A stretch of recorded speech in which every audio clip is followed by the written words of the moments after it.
Assalamu alaikum dear viewers, my name is Sarang Thebo. You are watching my YouTube channel. On this channel I will teach you English language and multi-subject of CSS. Basically I have made this channel to create awareness of English language among the students. So if you are interested, watch this video till end to understand whatever I share with you. Actually I have designed my topic to discuss major skills which are important to improve English language. Whatever language we want to improve, कोई भी language हम सीखना चाहते हैं, basically the main purpose of that language is to communicate with other people. Language को हम use करते हैं communications के लिए, contact करने के लिए. So that is the purpose of language. And the prime purpose of that language, if we want to share our ideas, problems, information, knowledge, emotions, whatsoever, we always use language. Language is used to communicate. If you visit a European country where people don't understand your mother tongue, you have to speak English to communicate with those people. If you want to talk about your society, culture, civilization, education, business, etc., you use language to communicate.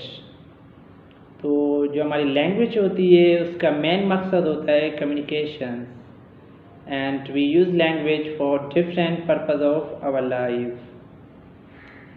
अब हमारे पास ये कि language क्या होती है. Language is a collections of sound used for communication. आप regional language की बात करें, हमारे पास सिंधी, पश्तो, उर्दू, ये सारी रीजनल लैंग्वेज है. They are full of sound. हम इन साउंड को यूज़ करते हैं कम्युनिकेशंस के लिए. तो किसी भी लैंग्वेज को अगर आप सीखना चाहते हैं, उसको बेहतर करना चाहते हैं, उसको इम्प्रूव करना चाहते हैं, आपको 4 स्किल्स के ऊपर फोकस करना लाजमी है. Listening, speaking, reading and writing. 2 skills आपको इनपुट देती है जबकि 2 स्किल्स आपको आउटपुट देती है.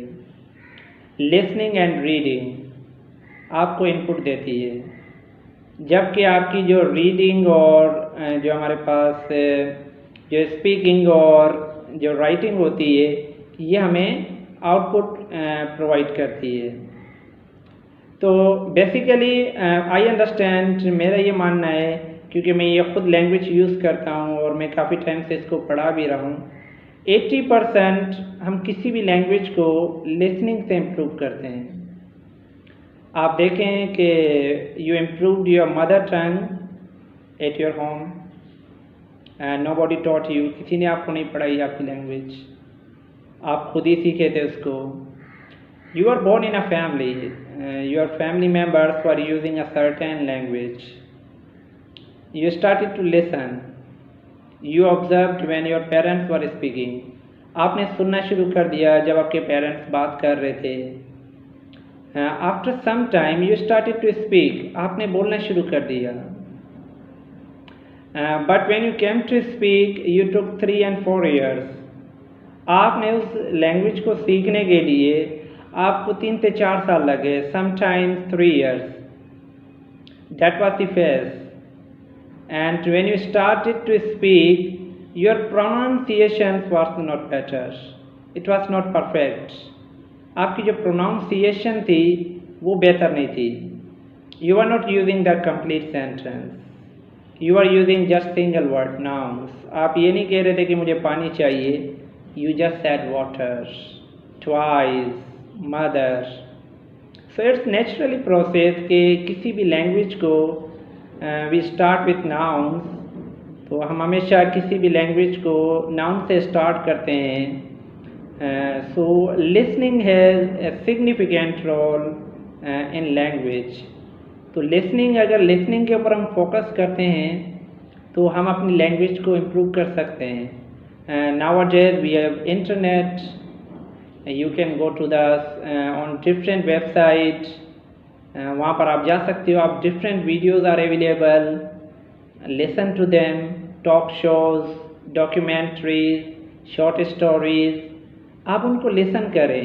हमारे पास डिफरेंट चैनल्स भी है, आप देख लो BBC news, sky news, CNN, Al Jazeera, where the reporters are speaking confidently and fluently. They are native speaker of that language.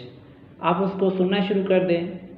जो वर्ड्स आपको समझ में नहीं आते, आप एक रफ पेज ले लें, उस पर उन वर्ड्स को लिखें, उनकी मीनिंग्स निकालें और फिर उसके ऊपर प्रैक्टिस करें।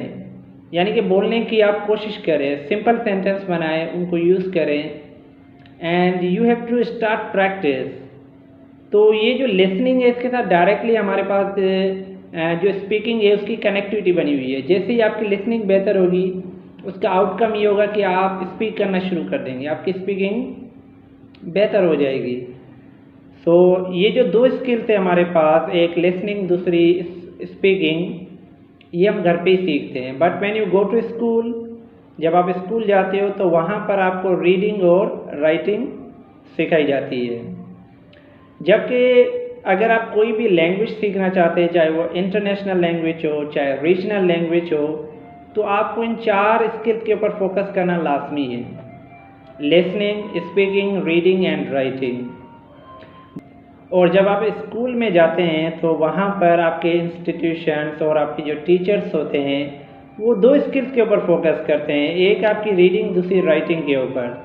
That's the reason maximum our students are good at reading and writing, but on the other hand they are very weak in speaking and listening.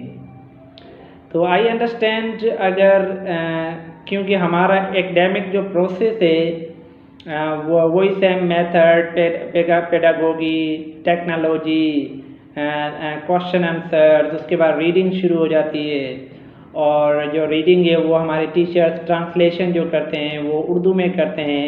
Date the reason बच्चों की रीडिंग और writing तो बेहतर हो जाती है, लेकिन उनकी जो लिसनिंग और स्पीकिंग है वो बेहतर नहीं हो पाती। तो अगर हम फोकस करें लिसनिंग और स्पीकिंग के ऊपर तो हमारे जो स्टूडेंट्स है वो स्पीक भी कर सकते हैं और वो अंडरस्टैंड भी कर सकते हैं उस लैंग्वेज को। आई थिंक हमारा जो क्लासरूम होता है, प्रेजेंटेशन लेने के बजाय अगर हम वहाँ पे ग्रुप डिस्कशंस करवाएं, बच्चों को एक टॉपिक दे दें आप और बच्चों को उसके ऊपर डिबेट करवाई जाए, so what will happen that the students will have enough time. एक तो बच्चों को ज़्यादा टाइम मिल जाएगा and they can share their ideas, वो अपने आइडियाज़ को शेयर कर सकते हैं। इससे ये होता है कि उनके अंदर जो हेजिटेशंस होती है वो ख़त्म हो जाती है और बच्चे अपने आइडियाज़ को एक्सप्रेस भी कर सकते हैं and they can also reveal their own point of view. तो ये हमारे पास अगर इन चीज़ों के ऊपर फोकस किया जाए तो जो इंग्लिश है वो हमारी बेहतर हो सकती है, हम इसको सीख भी सकते हैं और हमारी जो एवरीडे लाइफ है उसमें यूज़ भी कर सकते हैं। तो कोई भी लैंग्वेज हमेशा प्रैक्टिस से हम सीखते हैं। अगर आप प्रैक्टिस करना शुरू कर दें, आप टॉक शोज देखें, डॉक्यूमेंट्रीज, उनको लिसन करें और वहाँ से जो आप सीखते हैं, जो आपको आउटबैक मिलता है, वहाँ से जो वोकेबलरी मिलती है, उनको एवरीडे लाइफ के अंदर आप उसको यूज़ भी करें। You should talk with your friends, relatives, educated family members, आप उनके साथ बात करें। अगर आप ज़्यादा बात नहीं कर पाते तो फिर आप क्या काम करें कि डेली रूटीन लिखा करें, रोज़ाना एक पेज लिखा करें, उस पर डेली लाइफ के अंदर जितनी भी आप एक्टिविटीज़ करते हैं उनको वहाँ पे लिखें और फिर लिखने के बाद आप उसकी प्रैक्टिस करें, यानी कि बोलने की कोशिश करें। Try to speak, when you try to speak you understand that language, you can improve it in better way. So I understand our teachers should cooperate with the students to improve these basic 4 skills, and definitely it would boost up their confidence and they would be able to speak English confidently and fluently. So please do share this channel with your friends, relatives and fellows, because I just want to share my message to a large number of students. So basically the purpose of this channel is to benefit a large number of students. Those students who cannot afford their their educational expenses to attend the language classes. So I understand we should utilize this technology and a very good time for better purpose, for positive purpose, so that we can benefit a lot of students. Thank you very much.